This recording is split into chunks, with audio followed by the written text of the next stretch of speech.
ॐ अज्ञानतिमिरान्धस्य ज्ञानाञ्जनशलाकया चक्षुरुन्मीलितं येन तस्मै श्रीगुरवे नमः। श्रीचैतन्यमनोभीष्टं स्थापितं येन भूतले स्वयं रूपकदा मह्यं ददाति स्वपदान्तिकम्। वन्देऽहं श्रीगुरुः श्रीयुतपदकमलं श्रीगुरून् वैष्णवांश्च श्रीरूपं साग्रजातं सहगण रघुनाथान्वितं तं सजीवं साद्वैतं सावधूतं परिजनसहितं कृष्णचैतन्यदेवं श्रीराधाकृष्णपादान् सहगण ललिता श्रीविशाखान्वितांश्च।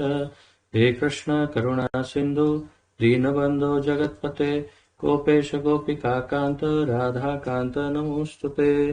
तप्त काञ्चन गौराङ्गी राधे वृन्दावनेश्वरी वृषभानुसुते देवी प्रणमामि हरिप्रिये। वाञ्छाकल्पतरुभ्यश्च कृपा सिन्धुभ्य एव च पतितानां पावनेभ्यो वैष्णवेभ्यो नमो नमः। अनन्तकोटि वैष्णववृन्द की जय। नमः ओं विष्णुपादाय कृष्णप्रेष्ठाय भूतले श्रीमते जयपताका स्वामिन् इति नामिने। नमो आचार्यपादाय निताय कृपाप्रदायने गौरकथाधामदाय नगरग्रामतारिणे। नमः ओं विष्णुपादाय कृष्णप्रेष्ठाय भूतले श्रीमते भक्तिवेदान्त स्वामिन् इति नामिने। नमस्ते सारस्वते देवे गौरवाणी प्रचारिणे निर्विशेष शून्यवादी पाश्चात्य देशतारिणे। जय श्री कृष्ण चैतन्य प्रभु नित्यानंद श्री अद्वैत गदाधर श्रीवासादि गौर भक्तवृंद। जय श्री कृष्ण चैतन्य प्रभु नित्यानंद श्री अद्वैत गदाधर श्रीवासादि गौर भक्तवृंद। जय श्री कृष्ण चैतन्य प्रभु नित्यानंद श्री अद्वैत गदाधर श्रीवासादि गौर भक्तवृंद। हरे कृष्ण कृष्ण कृष्ण हरे हरे हरे राम राम राम हरे हरे।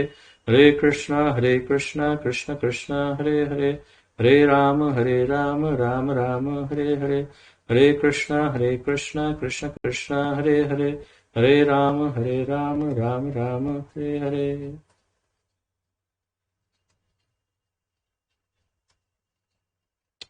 आप सबका बहुत बहुत स्वागत करता हूँ आज के इस अत्यंत दुर्लभ और सुमधुर कार्यक्रम में, इसके अंतर्गत जैसा कि आप जानते हैं, हम अत्यंत महत्वपूर्ण ग्रंथ भगवान श्री चैतन्य महाप्रभु का शिक्षामृत इस ग्रंथ का अध्ययन कर रहे हैं, जिसका आलेखन, अनुवाद, तात्पर्य और इसका टीका जो है वो हमारे इस्कॉन के संस्थापक आचार्य श्री श्रीमद् अभय चरणारविंद भक्तिवेदांत स्वामी श्रील प्रभुपाद जी द्वारा लिखा हुआ है। श्रील प्रभुपाद की जय। तो जहां से हमने कल विराम लिया था वहीं से आज आगे बढ़ते हैं। कल हमने मुख्य रूप से श्री राधा तत्व पर चर्चा की थी। श्री राधा तत्व क्या है, श्री गौर तत्व क्या है, और गौरांग महाप्रभु भगवान श्री कृष्ण और श्रीमती राधा रानी के मध्य क्या संबंध है, अर्थात इनमें क्या अंतर है या क्या समान है, वो सब चर्चा कल हमने की थी। तो आइए आज आगे बढ़ते हैं जहां से कल विराम लिया था।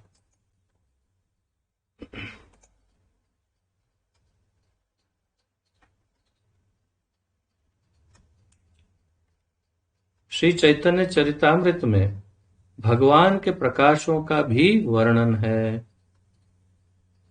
तो कल तक हमने श्रीमती राधा रानी और श्री गौरांग महाप्रभु का वर्णन सुना, और अब जैसा चैतन्य चरितामृत में वर्णन है उसी प्रकार यहाँ पर प्रभुपाद जी चैतन्य महाप्रभु के बाद जो उनके विस्तार और अवतार जो चैतन्य लीला में है उनका भी वर्णन जैसा चैतन्य चरितामृत में है वैसा संक्षेप में करेंगे।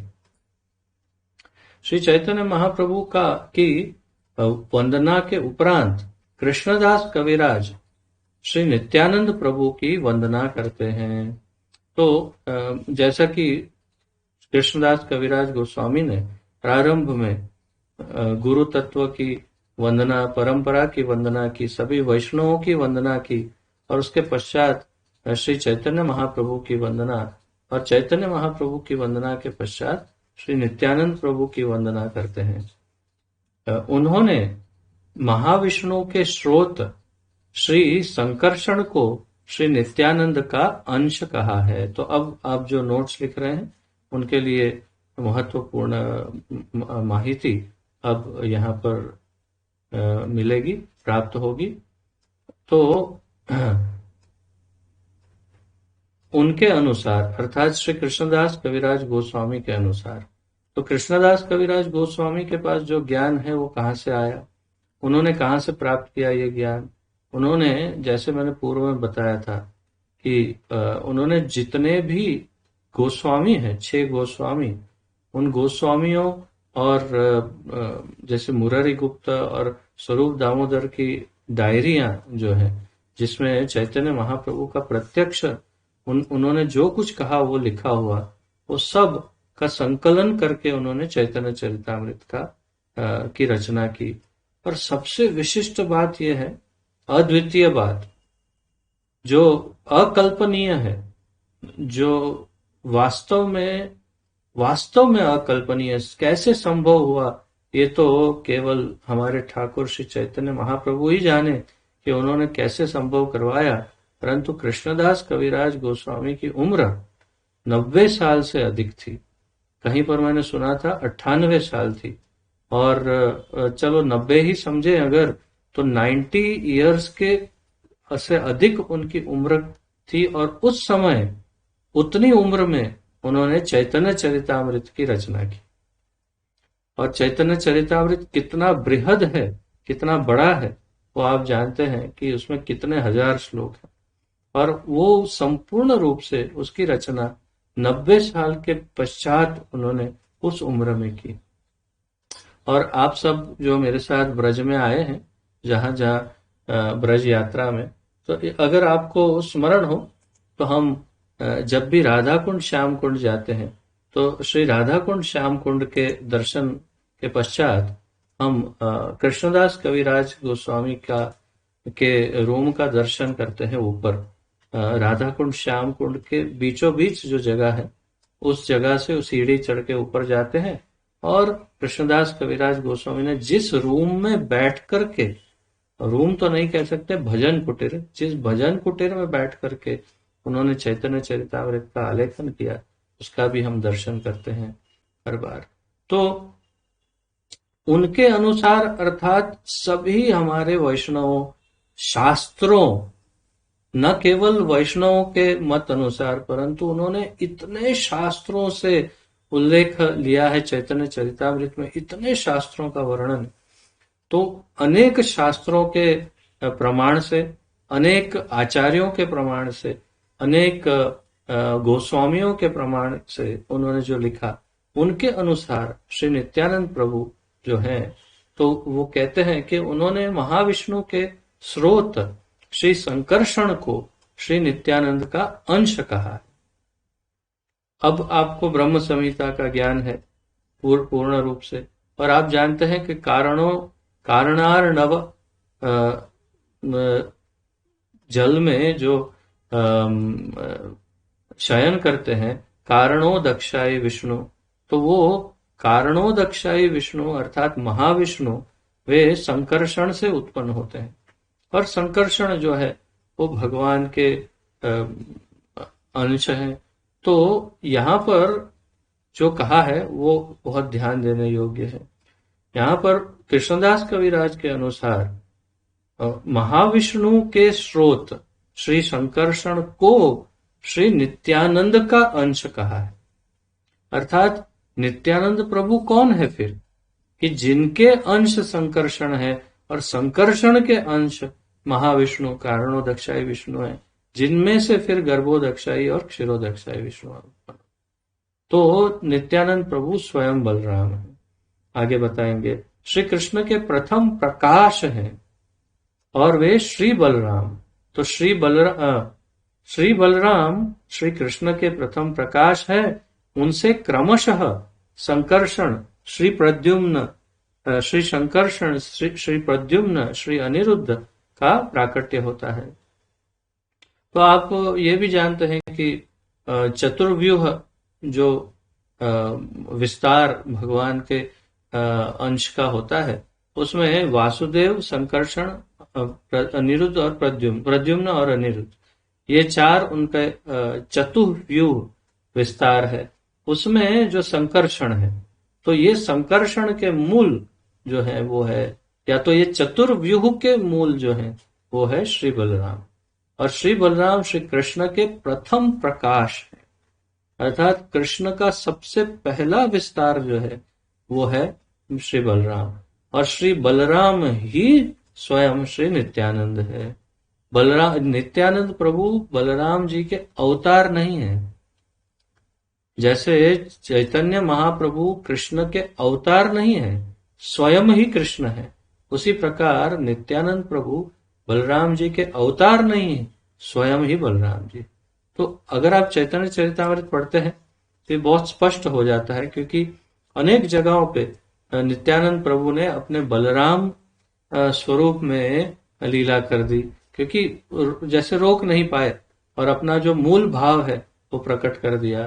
तो वही बलराम का भाव जो है, वही भाव के साथ उन्होंने कई जगह पर प्रमाण दिए हैं अपनी दिव्य लीला में कि वे स्वयं बलराम ही है।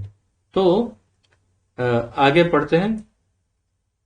श्री बलराम श्री कृष्ण के उनसे क्रमशः श्री संकर्षण श्री प्रद्युम्न तथा श्री अनिरुद्ध का प्राकट्य होता है। इस प्रकार अनेक प्रकाश हैं। तो ब्रह्म संहिता में हम पढ़ चुके हैं कितने विस्तार, कितने अवतार, स्वांश, विभिन्नांश, और इनको प्रकाश भी कहा जाता है। तो ब्रह्म संहिता के प्रमाण के अनुसार, जैसे प्रभुपाद जी बता रहे हैं, श्री कृष्ण इन सबके आदि कारण हैं। तो ईश्वर परम कृष्ण सच्चिदानंद विग्रह अनादिर आदि गोविंद सभी अवतारों विस्तारों के मूल हैं और अनादि उनके ऊपर और कोई नहीं, वो किसी का अवतार विस्तार नहीं है, उनके सब अवतार और विस्तार हैं और सब कारणों के मूल कारण है, सर्व कारण कारण। तो श्री कृष्ण इन सबके आदि कारण हैं। वे उस आदि दीपक के समान हैं जिससे लाखों दीप जलते हैं। तो ये भी हमने ब्रह्म संहिता के एक श्लोक में सुना था, उसमें भी यही स्पष्ट कहा था। असंख्य दीपकों के प्रज्वलित हो जाने पर भी आदि दीपक का अपना आदि स्वरूप बना रहता है। इस प्रकार श्री कृष्ण विष्णु तत्व नामक अनेक अंशों में अपना प्राकट्य करते हैं। तो असंख्य दीपकों अर्थात असंख्य विस्तार और अवतार होने के बाद भी उनका मूल स्वरूप जो है वो वैसे ही रहता है। तो इस प्रकार श्री कृष्ण विष्णु तत्व नामक अनेक अंशों में अपना प्राकट्य करते हैं। तो ये सारे जितने भी अवतार विस्तार और जो है, इन सबको एक तत्व, जैसे हमें जीव तत्व कहा, हम सब जीव तत्व हैं, हम भगवान की तटस्था शक्ति है जो अंतरंगा और बहिरंगा के मध्य है। तो हम तटस्था शक्ति और हम तत्व क्या है? जीव तत्व। वैसे प्रकृति जो है उसे प्रकृति तत्व कहते हैं। शिव को शिव तत्व, वो एक अलग तत्व है जो भगवान और जीव तत्व के मध्य है, शिव तत्व। और जो भगवान का तत्व है उस पूरे तत्व को विष्णु तत्व कहा, तो उसे विष्णु तत्व कहते हैं। भगवान विष्णु बड़े दीपक हैं और हम जीव छोटे छोटे दीपक हैं। तत्वतः ये सभी श्री कृष्ण के अंश हैं। तो जितने भी दीपक हैं, छोटे या बड़े, सब भगवान के ही अंश हैं। तो ममैवांशो जीवलोके जीवभूत सनातन मन षष्ठानि इंद्रियाणि प्रकृति स्थानी कर्षति। तो ये हम अच्छी तरह जानते हैं कि हम जीव तत्व भी उनके ही अंश हैं। परंतु बहुत छोटे हैं, और जो उनका अपना स्वांश स्व अंश है, अर्थात उनके अवतार और विस्तार वो उनके ही समान है। प्राकृत ब्रह्मांड की सृष्टि का समय होने पर विष्णु भगवान महाविष्णु रूप से प्रकट होते हैं। कारण समुद्र पर शयन करते हुए इन श्री महाविष्णु के नासा छिद्रों से श्वास के साथ समस्त ब्रह्मांड बाहर प्रकट हुआ करते हैं। इस प्रकार महाविष्णु तथा कारण समुद्र से प्रकट होकर सब ब्रह्मांड कारण समुद्र में तैरते हैं। तो ये सब कुछ बड़ी डिटेल के साथ हम ब्रह्म संहिता में स्टडी कर चुके हैं, परंतु फिर भी एक छोटा सा पुनरावर्तन कि जैसे कारण समुद्र में कारणोदक्षाय विष्णु शयन करते हैं, और एक सांस में जब सांस छोड़ते हैं तो उनके शरीर के एक एक छिद्र में से एक एक ब्रह्मांड उत्पन्न होता है, और जब सांस अंदर भरते हैं तो वो ब्रह्मांड अंदर चला जाता है। उस दौरान वो ब्रह्मांड बाहर निकलता है, उसमें एक ब्रह्मा जी प्रकट होते हैं, अर्थात भगवान पहले गर्भोदक्षाई के रूप में अंदर प्रविष्ट होते हैं एक एक ब्रह्मांड के अंदर, फिर वहां गर्भोदक समुद्र में शयन करते हैं। गर्भोदक समुद्र उनका पसीना है, गर्भोदक्षाई विष्णु का, उसी समुद्र में शयन करते हैं। उसमें से फिर उनके नाभि कमल से ब्रह्मा जी प्रकट होते हैं। ब्रह्मा जी सृष्टि की रचना करते हैं। एक एक कण कण के अंदर क्षीरोदक्षाई के रूप में भगवान फिर प्रवेश करते हैं, अणु अणु में। और Brahma ji that's smoke, can you just put it?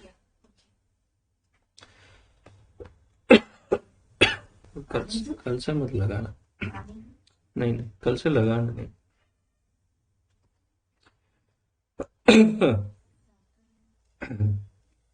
और फिर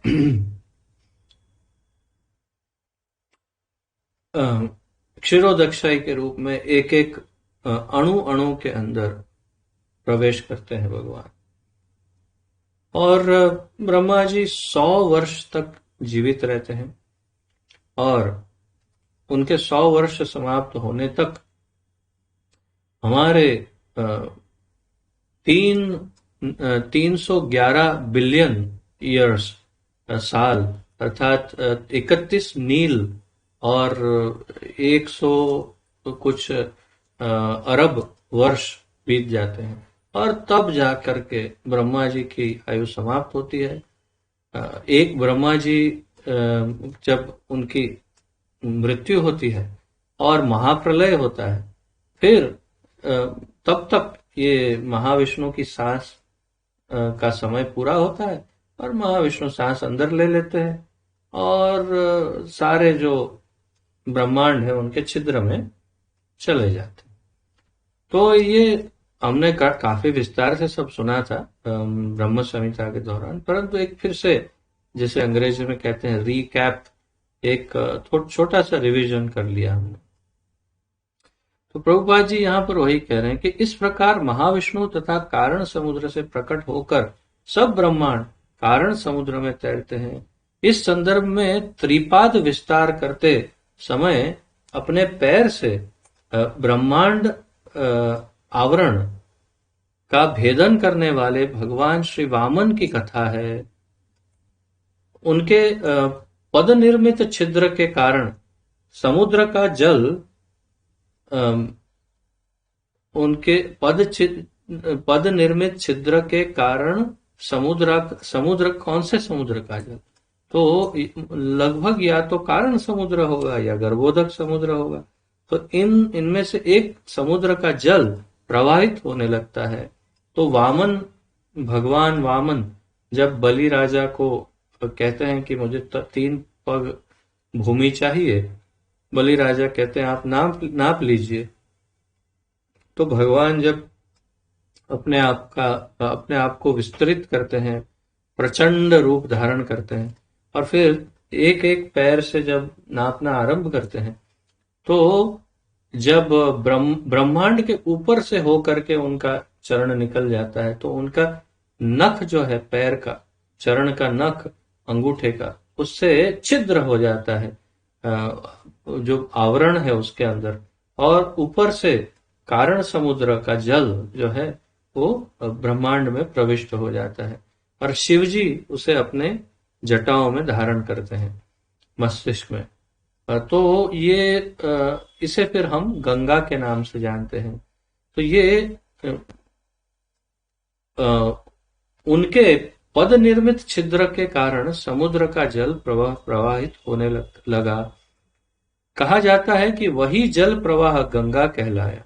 अतः परम पवित्र विष्णु जल के रूप में गंगा की मान्यता है, तथा हिमालय से बांग्लादेश तक समस्त हिंदुओं द्वारा वह पूजित है। अर्थात सभी हिंदू गंगा मैया की बड़ी पूजा करते हैं, श्रद्धा रखते हैं, और जब भी मौका मिले स्नान करते हैं। कारणाब्दिशायी महाविष्णु वास्तव में भगवान श्री कृष्ण के प्रथम प्रकाश तथा वृंदावन लीला में कृष्ण के बड़े भाई श्री बलराम के अंश हैं। तो कारणोदक्षाई विष्णु बलराम जी के एक अंश है। महामंत्र हरे कृष्ण कृष्ण कृष्ण हरे हरे, हरे राम राम राम हरे हरे में राम शब्द श्री बलराम का सूचक है। इस महामंत्र में राम शब्द जो है वो बलराम जी का सूचक है। श्री नित्यानंद श्री बलराम के प्रकाश है, अतः राम शब्द से उनका भी निर्देश है। अर्थात जब हम राम कहते हैं तो इसमें बलराम जी भी हैं और श्री नित्यानंद भी इसी के अंतर्गत आ जाते हैं।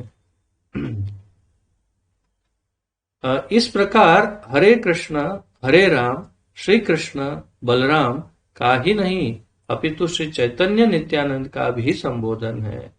तो हरे कृष्ण और हरे राम में श्री कृष्ण बलराम का नहीं, परंतु श्री कृष्ण बलराम का ही नहीं, परंतु श्री चैतन्य नित्यानंद का भी संबोधन है। तो यहाँ पर प्रभुपाद जी ने हरे कृष्ण महामंत्र का अर्थ इस प्रकार समझाया। हरे शब्द का अर्थ नहीं बताया कि हरे श्रीमती राधा रानी है, क्योंकि यहाँ सब्जेक्ट अलग है। और अतिरिक्त ज्ञान के लिए, केवल जानकारी के लिए कि कुछ गौड़ीय वैष्णव, कुछ पूर्ववर्ती आचार्य और कुछ गौड़ीय वैष्णव ऐसा भी मत रखते हैं कि वास्तव में ये हरे कृष्ण महामंत्र जो है, वास्तव में ये जो हरे कृष्ण महामंत्र है वो युगल मंत्र है।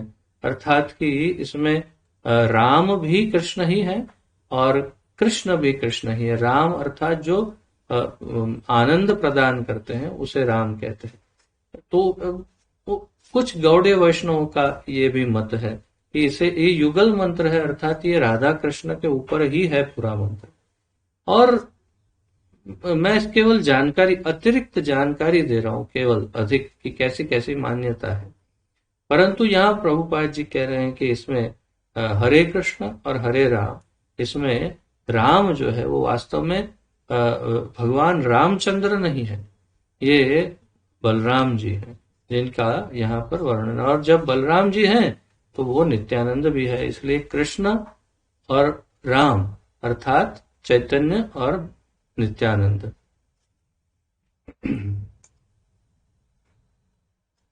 श्री चैतन्य चरितामृत की विषय वस्तु इस प्राकृत सृष्टि से अतीत तत्व है। प्राकृत सृष्टि प्रकाश को माया कहते हैं क्योंकि उसका अस्तित्व नित्य नहीं है। कभी व्यक्त तो कभी अव्यक्त होने के कारण वह मायिक है। तो आप जानते हैं ये भौतिक सृष्टि सतत परिवर्तनशील है और विनाशशील है, अर्थात इसका विनाश भी हो जाएगा। और इसे मायिक जगत कहते हैं, अर्थात माया द्वारा निर्मित जगत। भगवत गीता के अनुसार भगवत गीता के निर्देश अनुसार इस अनित्य अभिव्यक्ति से परे एक परा प्रकृति है। तो दो प्रकृतियां हैं। एक प्रकृति है जड़ प्रकृति, जिसे माया कहते हैं, प्रकृति कहते हैं, बहिरंगा कहते हैं, जिसे महामाया कहते हैं। तो ये महामाया, दुर्गा, बहिरंगा, जड़ प्रकृति, ये जो हम जिसमें हैं उस प्रकृति का नाम है। परंतु इससे ऊपर एक और परा प्रकृति है, ये अपरा है। अपरा भी कहते हैं इसे। तो ये अपरा है और एक परा है जो ऊपर की प्रकृति है, जिसमें भगवान का अपना अस्तित्व है, अर्थात पूरे वैकुंठ जगत जिसमें है, जिसे चित्त शक्ति या चिद आकाश भी कहते हैं। जो महामाया, जैसे ये महामाया है तो वो योग माया है, वो परा है और वो अंतरंगा शक्ति है। तो इसका वर्णन श्रीमद् भगवद गीता में है। परस्तस्मात्तु भावोऽन्यो व्यक्तो व्यक्तात् सनातनः यः स सर्वेषु भूतेषु नश्यत्सु न विनश्यति। इसके अतिरिक्त एक अन्य अव्यक्त प्रकृति है, भगवान कहते हैं। इसके अतिरिक्त अर्थात इस जड़ जगत की प्रकृति के अतिरिक्त एक अन्य प्रकृति है, अव्यक्त प्रकृति है, जो शाश्वत है, अर्थात कभी नाश नहीं होता और इस व्यक्त तथा अव्यक्त पदार्थ से परे है, अर्थात कभी दिखा कभी नहीं दिखा, कभी ये अव्यक्त व्यक्त अव्यक्त पदार्थ से परे है। यह परा, श्रेष्ठ और कभी नाश ना होने वाली है। तो ये परा शक्ति, परा प्रकृति है और ये कभी नाश नहीं होने वाली। जब इस संसार का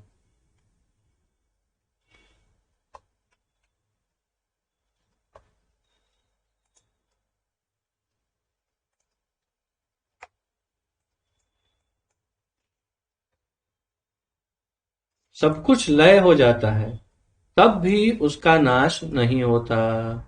ये भगवद गीता 8वें अध्याय का 20वां श्लोक है। तो जब पूरा संसार विनष्ट हो जाता है, तब भी इस अपरा प्रकृति का, क्षमा कीजिए, परा प्रकृति का नाश नहीं होता। वह परा प्रकृति व्यक्त अव्यक्त से परे है। प्रभुपाद जी अब कह रहे हैं,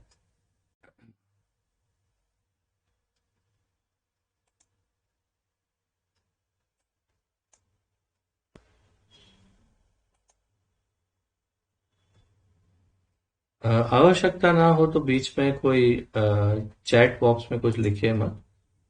कुछ बहुत जरूरी हो, कुछ मुझे मैसेज देना हो तो ही चैट बॉक्स का उपयोग करिए। वह परा प्रकृति व्यक्त अव्यक्त से परे है, जन्म मृत्यु से अतीत, यही सब जीवों की देहों में प्रकाशित चेतना है।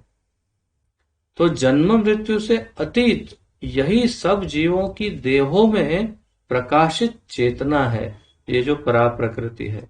देह अपरा प्रकृति से बनी अवश्य है, किंतु परा प्रकृति ही उसे क्रियाशील करती है। तो ये देह, ये शरीर जो है, ये अपरा प्रकृति से बना है, परंतु इस अपरा प्रकृति से बने शरीर को या इस अपरा प्रकृति को क्रियाशील करने के लिए परा प्रकृति की आवश्यकता है। तो हमने ब्रह्म संहिता के दौरान भी इसे इसी प्रकार समझा था कि जो चित्त शक्ति है भगवान की, वो चित्त शक्ति ही मुख्य रूप से माया शक्ति को गतिशील करने के लिए शक्ति प्रदान करती है। तो भगवान की अंतरंगा चित्त शक्ति जो है, वो चित्त शक्ति या पराशक्ति ही इस अपराशक्ति या भौतिक प्रकृति के पीछे का बल है। उस परा प्रकृति का लक्षण चेतना है। ये सेंटेंस आप नोट कर सकते हैं। बहुत महत्वपूर्ण महत्वपूर्ण तो है, परंतु बहुत ही जानकारी प्रदान करने वाला ये वाक्य है। उस परा प्रकृति का लक्षण चेतना है, अर्थात जहां कहीं भी आपको चेतना नजर आती है, चेतन तत्व, चैतन्य, चेतना, वो चेतना का कारण, मूल, उसका जो चेतना का मूल है वो है परा प्रकृति। बिना परा प्रकृति के चेतना संभव नहीं है। तो हम जितने भी जीव हैं सब चेतन हैं, और जड़ क्या है, जैसे पत्थर, पहाड़ आदि, ये अचेतन है, और हम सब चेतन हैं। तो हमारी चेतना का जो मूल कारण है वो परा प्रकृति है। अतः पूर्ण रूप से परा प्रकृति द्वारा निर्मित वैकुंठ जगत में सभी कुछ चैतन्य है। तो वही चिद शक्ति से, चिद आकाश जो निर्मित हुआ है, जो परा प्रकृति से पूरा बना हुआ है, जो योग माया शक्ति से बना है, जो भगवान की अंतरंगा शक्ति से जो बना है, वो पूरा आकाश या वो पूरा पूरा वैकुंठ या पूरी रचना सब कुछ चैतन्य है, चेतना युक्त है। वहां पर पत्थर भी चेतन है, जड़ भी चेतन है, वहां जड़ कुछ है ही नहीं। जैसे यहाँ पत्थर है, वहां वैसे पत्थर दिखते तो हैं, परंतु पत्थर चैतन्य होते हैं, चेतन होते हैं। प्राकृत जगत में निर्जीव पदार्थ अचेतन है, वैकुंठ जगत में ऐसा नहीं है। वहां मेज, भूमि, वृक्ष आदि सभी कुछ चेतन है। प्रभुपाद जी कहते हैं आपका टेबल, वहां ये जमीन, वहां वृक्ष, सब कुछ चेतन है, सब बात करते हैं, सब हिलते डुलते हैं, कुछ अचेतन नहीं है वहां। इस प्राकृत सृष्टि की सीमा का अनुमान नहीं किया जा सकता। तो ये वास्तव में कोई बच्चों की एनिमेशन फिल्म देख रहे हो, इस प्रकार लगता है। सब कुछ चेतन है वहां पर, सब बोलते हैं, ऐसा लगता है कोई काल्पनिक फिल्म देख रहे हैं, परंतु वास्तविकता है। तो इस प्राकृत सृष्टि की सीमा का अनुमान नहीं किया जा सकता। प्राकृत जगत में सब कुछ कल्पना अथवा किसी अन्य अपूर्ण विधि द्वारा अनुमानित है, परंतु वैदिक शास्त्र तो प्राकृत ब्रह्मांड से अतीत तत्व की भी जानकारी देते हैं। प्रयोग ज्ञान में विश्वास करने वाले वैदिक सिद्धांतों में संदेह कर सकते हैं, क्योंकि वे न तो इस ब्रह्मांड की सीमा का ही अनुमान कर सकते हैं और न स्वयं ब्रह्मांड में दूर जा सकते हैं। तो जो प्रयोग ज्ञान में, अर्थात इस भौतिक ज्ञान में, विज्ञान में, साइंस, मॉडर्न साइंस में, जो आधुनिक विज्ञान में जो विश्वास करते हैं, उनके लिए प्रभुपाद जी कह रहे हैं कि वो वैदिक सिद्धांत में संदेह कर सकते हैं। तो बहुत सारी ऐसी चीजें हैं जिसमें ये वैज्ञानिक तो सुनना ही नहीं चाहते। वेदों में क्या है, वो वेदों तो कल्पना है, उसमें क्या देखना। वो नहीं जानते कि अगर वे स्वयं वेदों का अध्ययन करेंगे तो ऐसा संभव है कि उनके बहुत सारे प्रश्नों के उत्तर आंकड़ों के साथ, प्रमाण के साथ उनको वेदों में मिल जाएंगे, परंतु मानना ही नहीं चाहते। तो क्या करें, क्योंकि वे केवल प्रयोग ज्ञान में विश्वास करते हैं कि प्रयोग करो और सिद्ध करो, बस। तो क्योंकि वे न तो इस ब्रह्मांड की सीमा का ही अनुमान कर सकते हैं और न स्वयं ब्रह्मांड में दूर जा सकते हैं। तो उनकी सीमा एक मेंढक की तरह है, जो समुद्र के बारे में, जैसे कोई समुद्र का मेंढक कुएं में आता है और फिर कुएं वाले मेंढक को बताना चाहता है कि समुद्र कितना बड़ा है, तो कैसे बता सकता है, या वो कैसे समझ सकता है जो कुएं का मेंढक है। तो उसी प्रकार ये कुएं के मेंढक की तरह बहुत ही अल्प बुद्धि वाले, अत्यंत मंद बुद्धि वाले ये लोगों का जो समूह है उन्हें भौतिक आधुनिक वैज्ञानिक कहते हैं, कि जो वैदिक ज्ञान को समझने की न क्षमता है और न समझना चाहते हैं, न रुचि लेते हैं और न कभी ट्राई करते हैं कि देखें तो सही कि इन वेदों में है क्या। अगर खोल के देख लें, मैं तो कहता हूं अन्य वेदों छोड़ो, केवल भागवत को अगर पढ़ लें तो आश्चर्यचकित हो जाएंगे कि कितनी माइक्रो डिटेल दी हुई है श्रीमद् भागवत में। जैसे कि वैज्ञानिकों को एक उदाहरण है कि वैज्ञानिकों को कब पता चला होगा कि किस तरह से एक शिशु, एक बच्चा गर्भ में रहता है, कितना समय रहता है, क्या होता है, कैसा परिवर्तन होता है, ये सब उनको कब पता चला होगा, कितनी बार कितने पेट काटे होंगे और स्टडी किया होगा।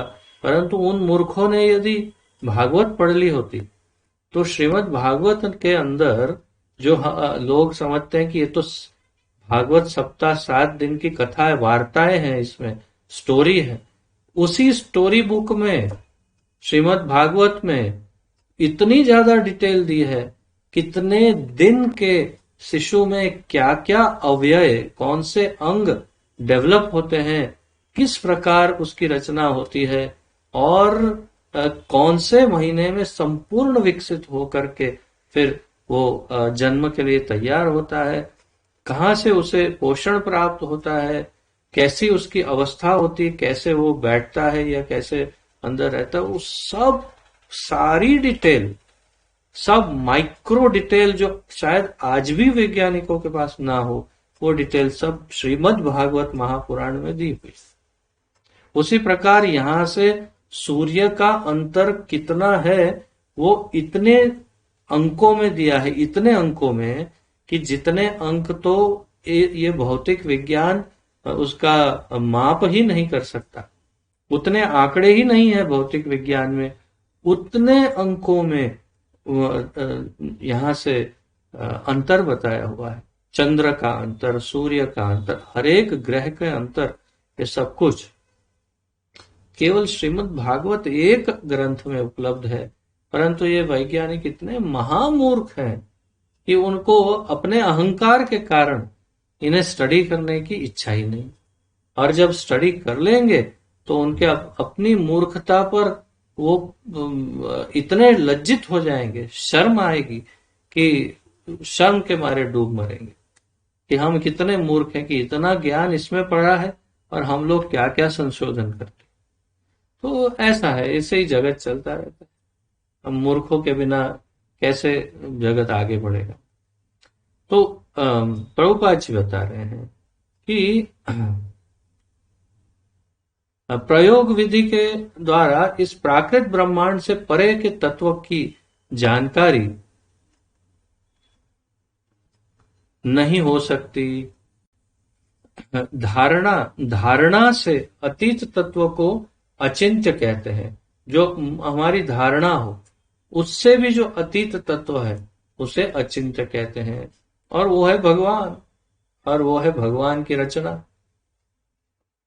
अचिंत्य, अचिंत्य अर्थात वही कुएं के अंदर एक मेंढक है, उसको कहा समुद्र, हाँ इतना बड़ा इतना बड़ा इतना बड़ा इतना बड़ा, फट गया।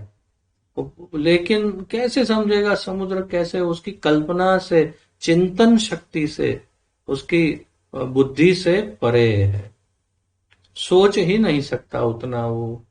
बिल्कुल वैसी दशा हमारी है, बल्कि दुर्दशा है।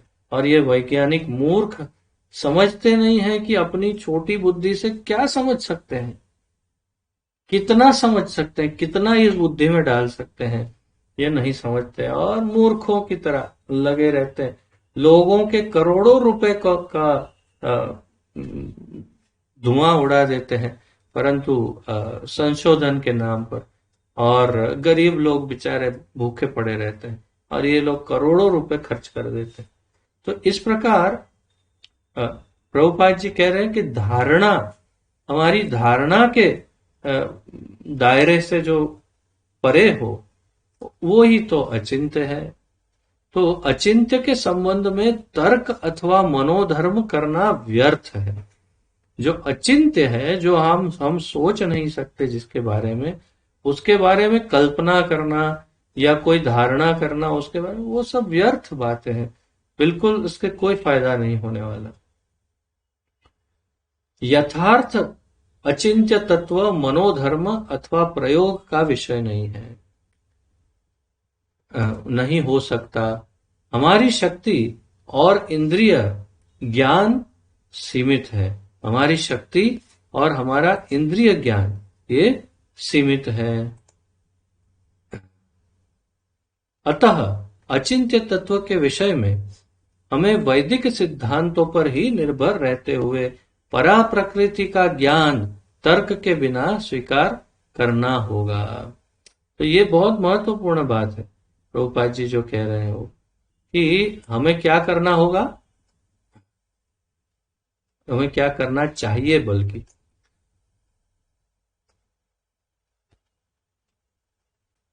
हमारा अतः अचिंत्य तत्व के विषय में हमें वैदिक सिद्धांतों पर ही निर्भर रहते हुए परा प्रकृति का ज्ञान तर्क के बिना स्वीकार करना होगा।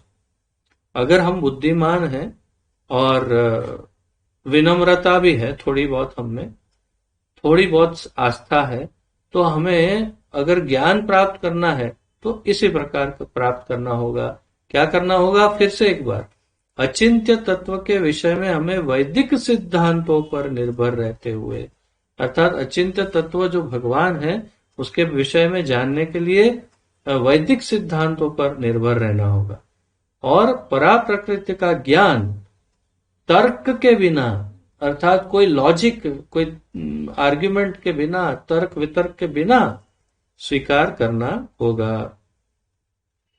उस विषय में तर्क कैसे किया जा सकता है जिसमें हमारा प्रवेश ही नहीं हो? कैसे मूर्ख, उस विषय में क्या बोलेंगे जहां पर प्रवेश ही नहीं है, हमारा प्रवेश ही जिसमें नहीं हो, तो हम कैसे? बिल्कुल वैसे ही कि एक रूम है, रूम का दरवाजा अंदर से, बाहर से, अंदर से लॉक किया हुआ है किसी ने, और आप रूम के बाहर खड़े हो और कल्पना कर रहे हो रूम के अंदर क्या होगा, एक शेर होगा। नहीं नहीं, क्या बात करते हो, अंदर एक बहुत बड़ा सांप होगा। ओ, अंदर अंदर तो कोई राजा बैठे हो। कुछ भी सोच सकते हैं, कि जो मन में आए वो सोच सकते हैं, और जब ताला खुलेगा, रूम खुलेगा, तभी पता चलेगा अंदर क्या है। तो वो तर्क बिल्कुल बेकार है, व्यर्थ है, जिसमें हमारा हमारा प्रवेश ही नहीं है।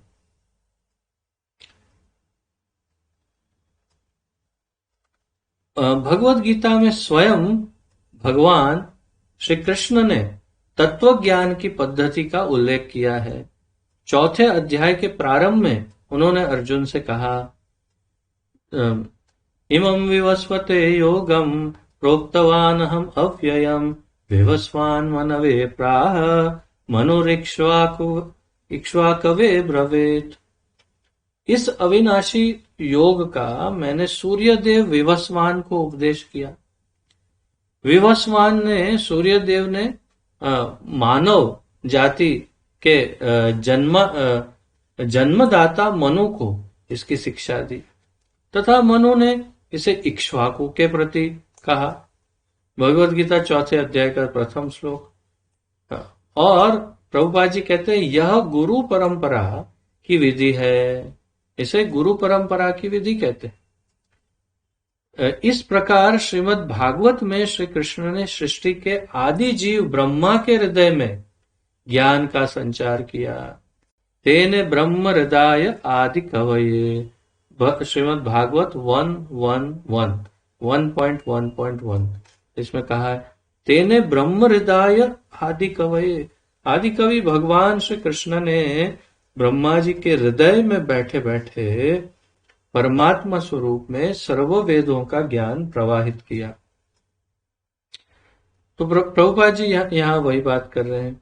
ब्रह्मा जी ने यही शिक्षा नारद मुनि को दी, तथा नारद जी ने इसे अपने शिष्य व्यासदेव को दिया। व्यासदेव से मध्वाचार्य को,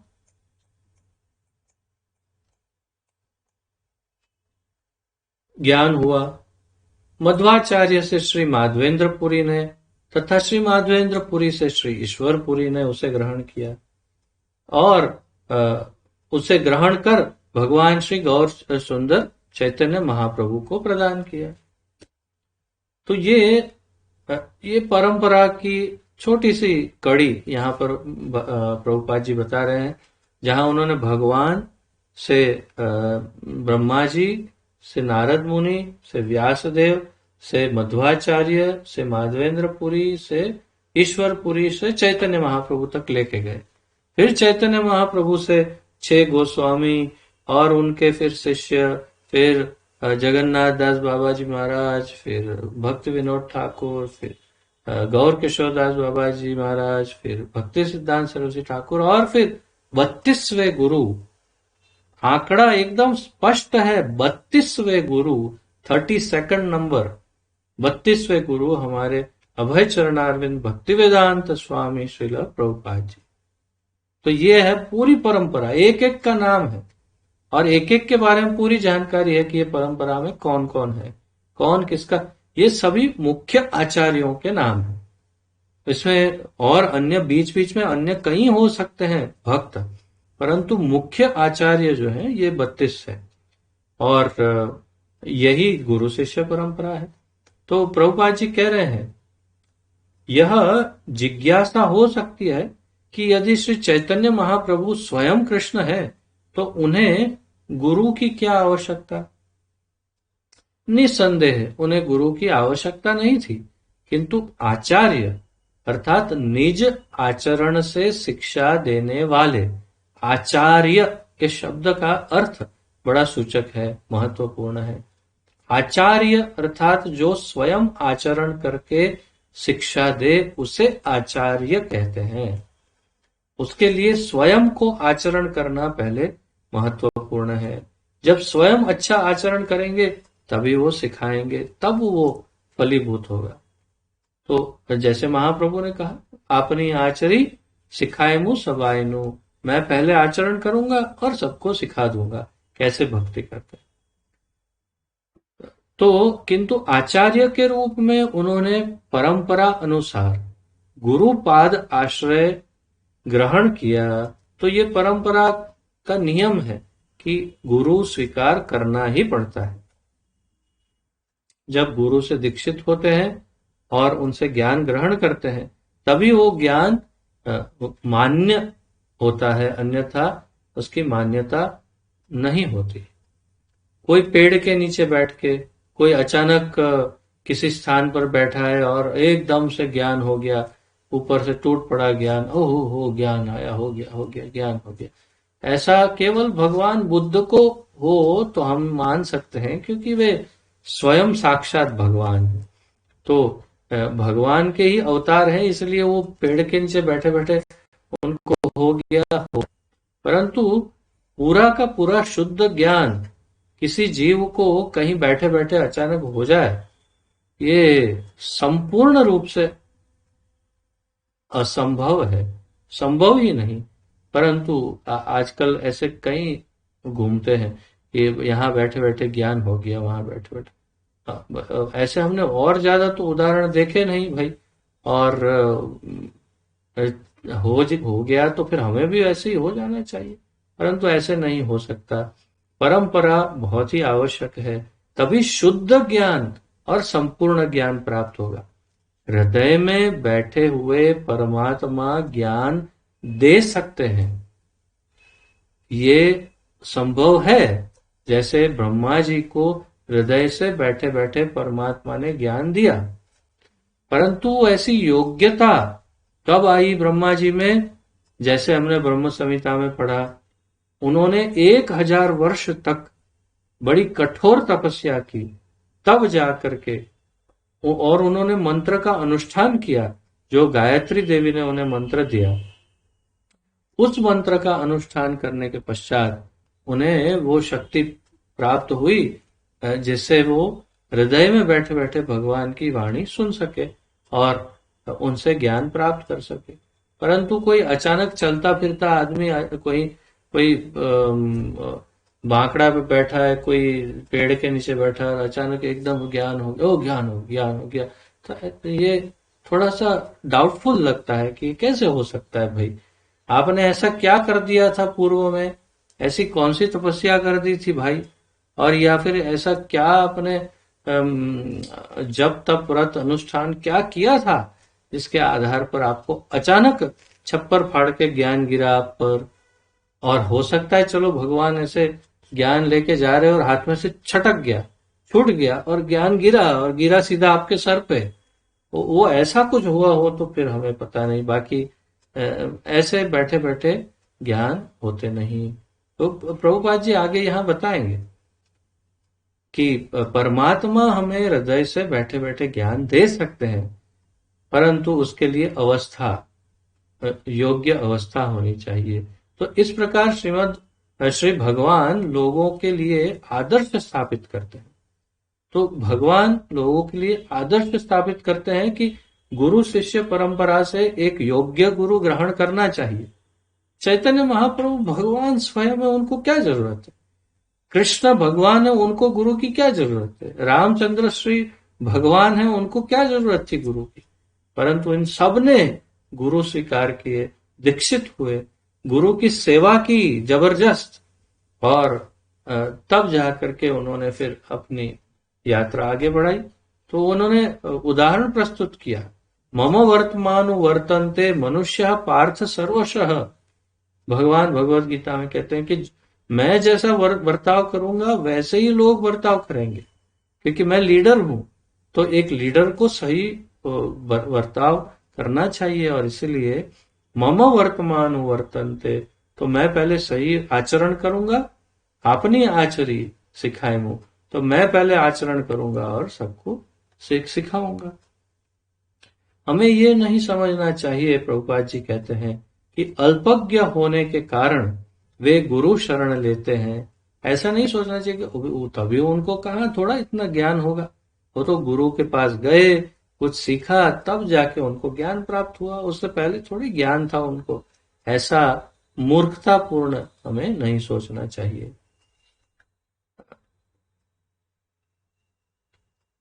वे तो केवल गुरु परंपरा अंगीकार करने को महत्वपूर्ण सिद्ध कर रहे हैं।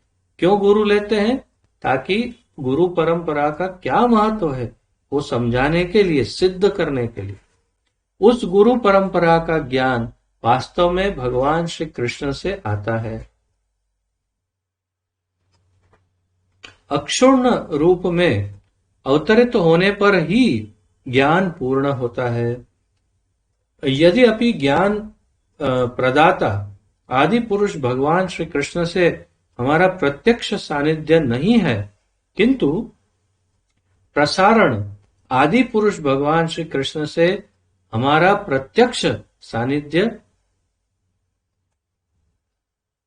नहीं नहीं है, किंतु दो बार प्रिंट हुई लाइन, किंतु प्रसारण की इसी पद्धति से गुरु द्वारा ही ज्ञान प्राप्त हो सकता है। प्रसारण, प्रसारण प्रसारण शब्द बहुत महत्वपूर्ण है। प्रसार होना, प्रसार अर्थात फैलना। कैसे फैलेगा प्रसार, कैसे होगा? पास होना। कैसे पास होगा? जब लिंक होगी, कड़ी होगी तो पास होगा। तो बिना कड़ी के कैसे ज्ञान आएगा? भगवान अपने बारे में जितना जानते हैं उतना और कोई भगवान के बारे में कैसे जान सकता है? तो भगवान अपने बारे में किसी एक व्यक्ति को कहेंगे, वो दूसरे को कहेगा, दूसरा तीसरे को कहेगा, तभी तो ज्ञान फैलेगा। इसीलिए गुरु शिष्य परंपरा परम आवश्यक है।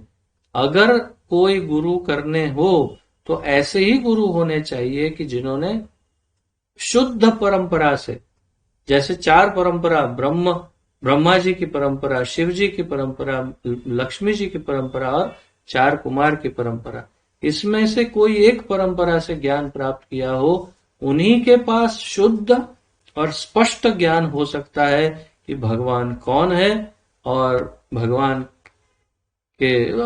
के विषय में पूरा ज्ञान उन्हीं से प्राप्त हो सकता है।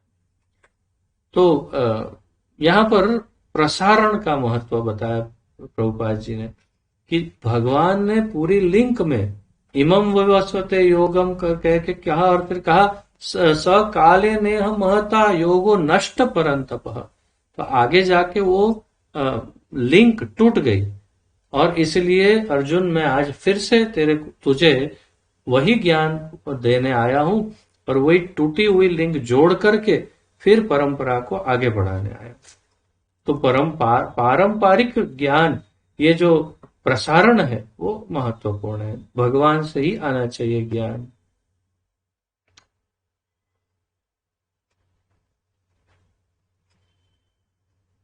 श्रीमद् भागवत में उल्लेख है कि परतत्व भगवान श्री कृष्ण ने ब्रह्मा जी के हृदय में दिव्य ज्ञान का संचार किया।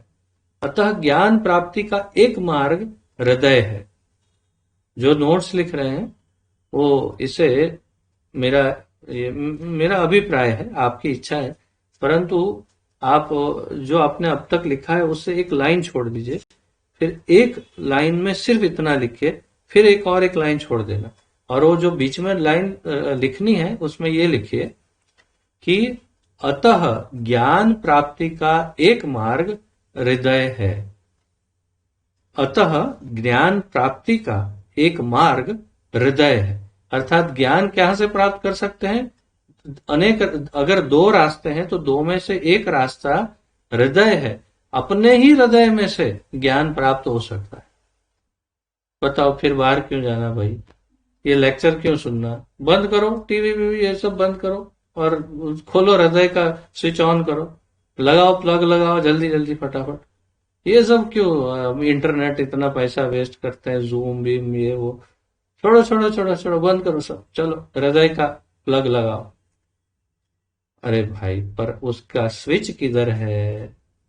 स्विच मालूम है क्या किधर है? हृदय का कहां से ऑन होता है? तो यही तो तकलीफ है। तो उसकी स्विच ढूंढने के लिए तो ये ज्ञान गुरु से ही लेना पड़ेगा। तो प्रभुपाद जी बताएंगे आगे। ज्ञान प्राप्ति की दो पद्धतियां हैं। एक परमात्मा में प्राणी मात्र के अंतर्यामी भगवान श्री कृष्ण पर आश्रित है, और दूसरी श्री कृष्ण के प्रकाश स्वरूप गुरु पर निर्भर करती है।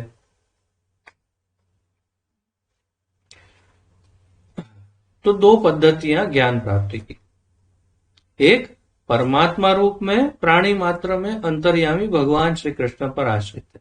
अर्थात जो आप देखिए ना, अब जो कोई भी ज्ञान आपको अब तक मिला है, जो कोई भौतिक चाहे कुछ भी, वो ज्ञान भी आपको वास्तव में भगवान से ही प्राप्त हुआ।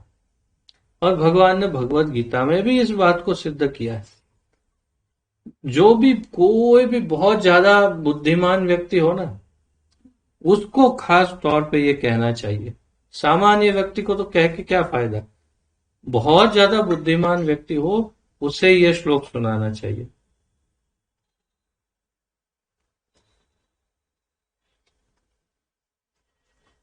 और जो बुद्धिशाली, वास्तव में बुद्धिशाली है, उनके ऊपर मैंने इस श्लोक की असर भी देखी है। मेरे एक बहुत घनिष्ठ मित्र बहुत दुखी थे, बहुत घनिष्ठ मित्र, बहुत ही इंटेलिजेंट, बहुत मतलब बहुत ही बुद्धिशाली, लेकिन बहुत दुखी थे, व्यथित थे किसी ऑफिस के किसी कार्य। तो मैंने बस ये श्लोक सुना दिया उनको। मैंने कहा ईश्वर सर्वभूतानां हृद्देशे अर्जुन, नहीं, अहम सर्वस्य चाहम हृदि सन्निविष्टो मत्तः स्मृतिर्ज्ञानम अपोहनम च। भगवान कहते हैं सर्वस्य च अहम हृदेशे अर्जुन तिष्ठत, या सर्वस्य चाहम हृदय सन्निविष्टो, अर्थात सभी के हृदय में, जितने प्राणियों को हृदय है उन सभी के हृदय में मैं रहता हूं। फिर क्या करता हूं? वहां बैठे बैठे क्या वहां बैठे बैठे मैं वीडियो गेम खेलता हूं? नहीं।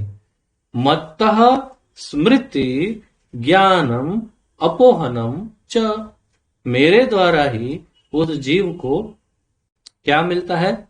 स्मृति अर्थात मेमोरी, ज्ञानम उसको जो कोई ज्ञान है वो ज्ञान, और अपोहनम भूल जाने की शक्ति, ये तीनों मुझसे प्राप्त होती है।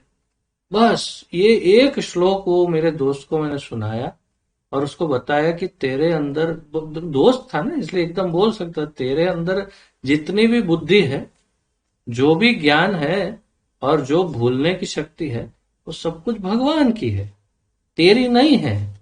तू सिक्का मार रहा है, ये मेरी बुद्धि है, ये मेरा ज्ञान है, ये मेरा है, लेकिन तेरे सिक्के का कोई फायदा नहीं है, ये भगवान का है। और जैसे ही ये शरीर छूटेगा उसके साथ ये सब चला जाएगा।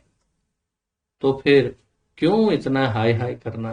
तो जब ये बात उसको इतना इतना गहरी असर कर गई ये बात कि वो बहुत ही अपने आप को हल्का महसूस करने लगा।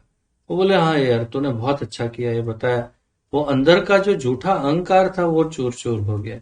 अब मुझे पता चला कि ये ज्ञान मेरा तो है ही नहीं, जिसका मेरा ज्ञान है, मेरे वजह से ये हो रहा है, और वो सब नष्ट हो गया। और अब मैं बहुत हल्का महसूस कर रहा हूं कि ये सब तो भगवान का दिया हुआ ज्ञान है। मुझे जो बुद्धि मिली है वो तो भगवान की दी हुई बुद्धि है।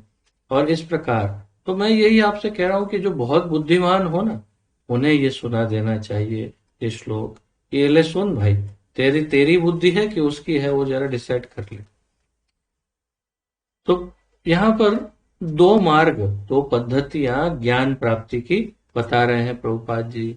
एक तो परमात्मा जो हृदय से देते हैं वो, और दूसरी श्री कृष्ण के प्रकाश स्वरूप गुरु पर निर्भर करती है। अर्थात जो गुरु शिष्य परंपरा में जो गुरु आए हैं, वो गुरु भगवान के प्रकाश के समान है। अर्थात कि वो भगवान के समान ही माने जाने चाहिए, पूज्य होने चाहिए भगवान के समान। और ऐसे भगवान के प्रतिनिधि प्रतिनिधि गुरु के पास से बाकी का ज्ञान प्राप्त हो जाता है। तो ये दो माध्यम से पूर्ण ज्ञान प्राप्त हो सकता है। इसी प्रकार बाह्य और अंतर दोनों रूपों में श्री कृष्ण ज्ञान का संचार करते हैं। तो अंदर से और बाहर से दोनों ही जगह से भगवान ज्ञान का संचार करते हैं। अंदर से भी देते हैं और बाहर से गुरु के माध्यम से देते हैं।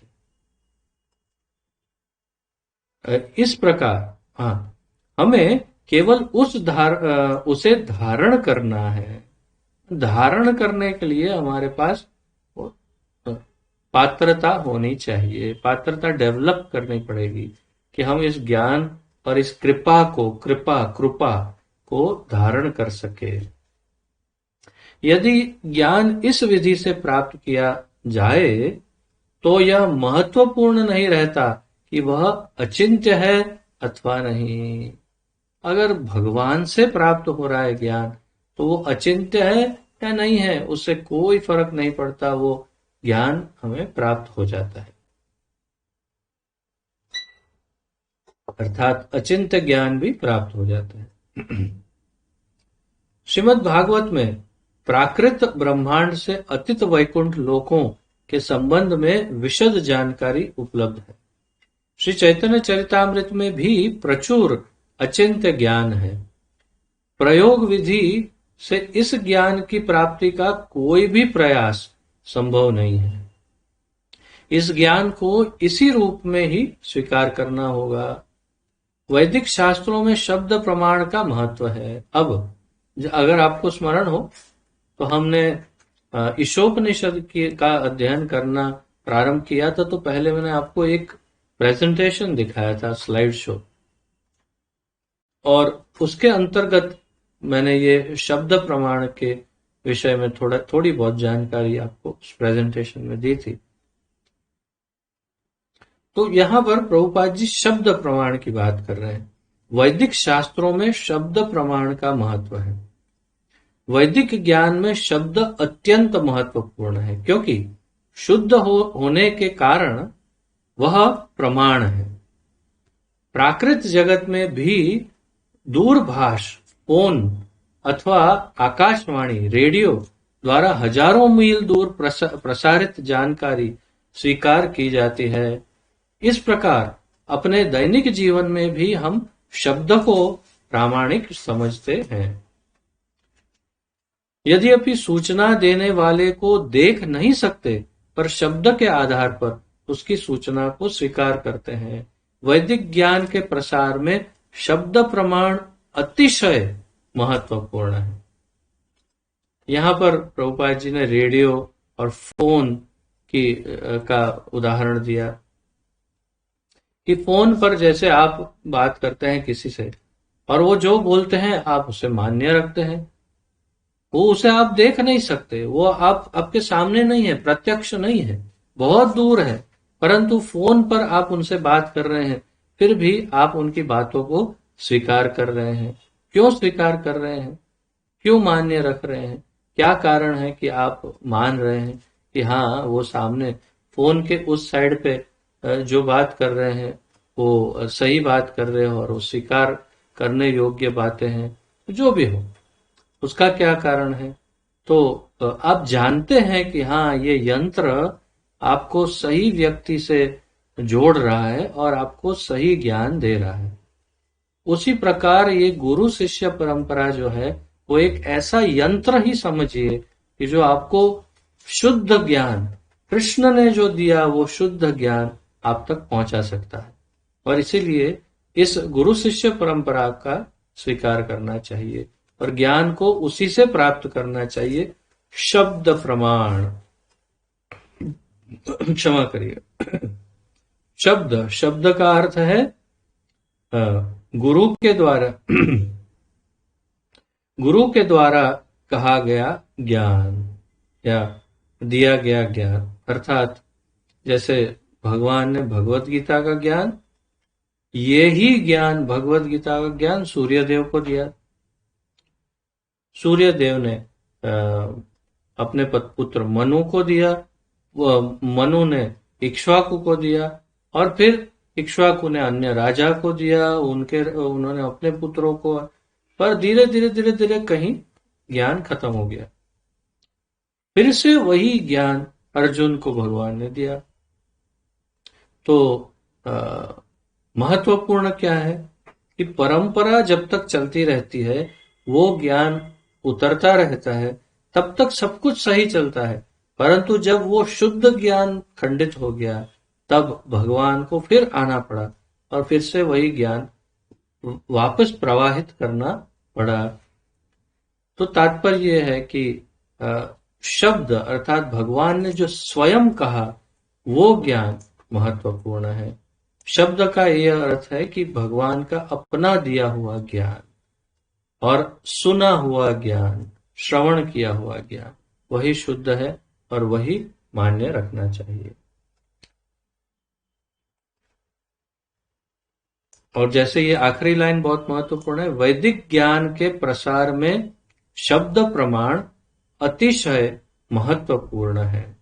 वैदिक ज्ञान अगर ग्रहण करना हो तो उसमें शब्द प्रमाण अतिशय महत्वपूर्ण है। प्रत्यक्ष प्रमाण महत्वपूर्ण नहीं है, जो मुझे दिखता है वही सच है, वो नहीं है। जो सुन रहे हैं वो सच है, उसे हमें महत्व देना है। जो देख रहे हैं नहीं। प्रभुपाद जी कहते थे हमेशा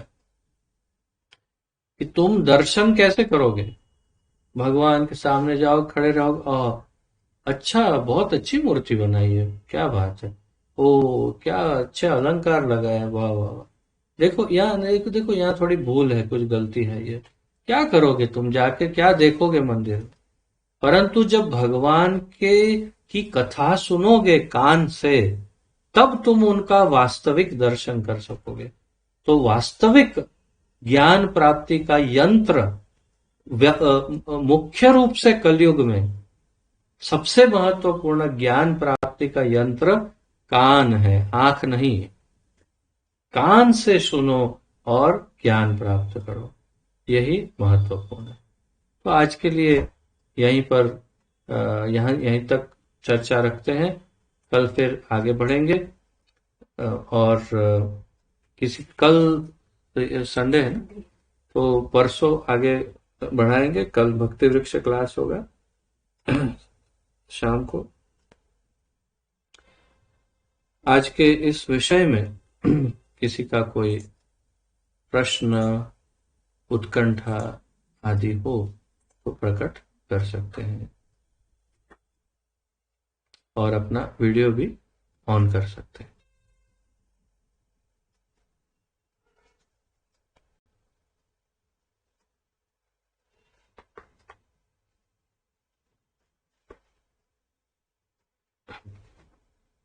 किसी का कोई प्रश्न आदि है?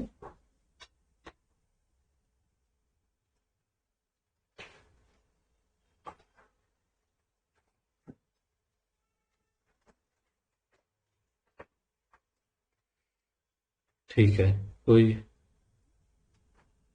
प्रश्न आदि ना हो तो विराम लेते हैं। बोलिए। प्रभु जी, वो हरे कृष्णा जो महामंत्र है, हरे कृष्णा कृष्णा कृष्णा हरे हरे, हरे राम हरे राम, जो राम की तत्व है, आपने जो बोला वो प्रभुपाद जी ने लिखा है, वहाँ पे हमारे बलराम जी की वो तत्व मुझे क्लियरली समझ में नहीं आया, तो कृपया करके क्या समझ में नहीं आया? हरे कृष्ण महामंत्र पे जो राम की तत्व है, वहाँ पे जो बलराम जी की बात आपने कही है, प्रभुपाद जी ने लिखा है, वो तथ्य मुझे ठीक से समझ में नहीं आया। समझ में क्या नहीं आया? ये समझ में नहीं आया कि राम का जैसे अर्थ बलराम है? ये समझ में नहीं आया कि राम मतलब बलराम? जैसे राम भगवान है, नहीं, राम, राम जैसे पहले राम, राम राम भगवान है। नाम, बलराम जी का नाम राम है। बलराम, जिस राम अच्छा, में अत्यंत बल हो उसे बलराम कहते हैं। उनका वास्तविक ओरिजिनल नाम राम ही है, तो बलराम जी का नाम राम है। और इसीलिए इस राम में आप कई राम प्रभुपाद जी ने तो बहुत कुछ लिखा है कई जगह पे। आप उनको परशुराम भी सोच सकते हो। परशुराम भी तो भगवान का ही अवतार है और उनका भी नाम राम ही है। उनको हाथ में परशु धारण करते थे, इसलिए उनका नाम परशुराम हो गया, अन्यथा उनका भी नाम राम है। तो आप रामचंद्र को भी सोच सकते हो, या आप बलराम जी के भी लिए सोच सकते हो, या स्वयं कृष्ण के भी लिए सोच सकते हो, क्योंकि जो सबको रमाते हैं, आनंद देते हैं, उसका नाम राम है। तो कृष्ण भी राम ही है। तो उस प्रकार आप उसमें कोई भी नाम जो है उसका किसी भी व्यक्तित्व, दिव्य भगवान का जो अवतार है उसे वहां फिट कर सकते हो। परंतु प्रभुपाद जी का ये कहना है कि वास्तव में जो उन्होंने आचार्यों से जो ज्ञान लिया उसके अनुसार ये हम जब निवेदन कर रहे हैं हरे कृष्ण महामंत्र में, तो हम श्रीमती राधा रानी, भगवान श्री कृष्ण और भगवान श्री बलराम को निवेदन कर रहे हैं। अर्थात भगवान स्वयं श्री कृष्ण, उनका पहला विस्तार अर्थात श्री बलराम जी, और उनकी अंतरंगा शक्ति श्रीमती राधा रानी। इस प्रकार हम संपूर्ण भगवान को उद्देश्य करके प्रार्थना करते हैं हरे कृष्ण महामंत्र में। ये भाव है। ठीक है? जी प्रभु। अन्य किसी का कोई प्रश्न आदि?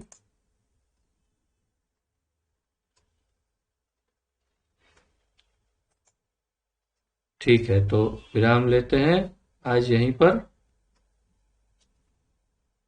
श्री गौरांग महाप्रभु की जय। पतित पावन अभय चरणारविंद भक्ति वेदांत स्वामी श्रील प्रभुपाद की जय। पतित पावन गुरुदेव की जय। आप सभी भक्तों की जय हो। निताय गौर प्रेमानंदे। हरि हरि बोल। आप सबको कोटि कोटि दंडवत प्रणाम और आप सबका बहुत बहुत धन्यवाद। हरे कृष्णा।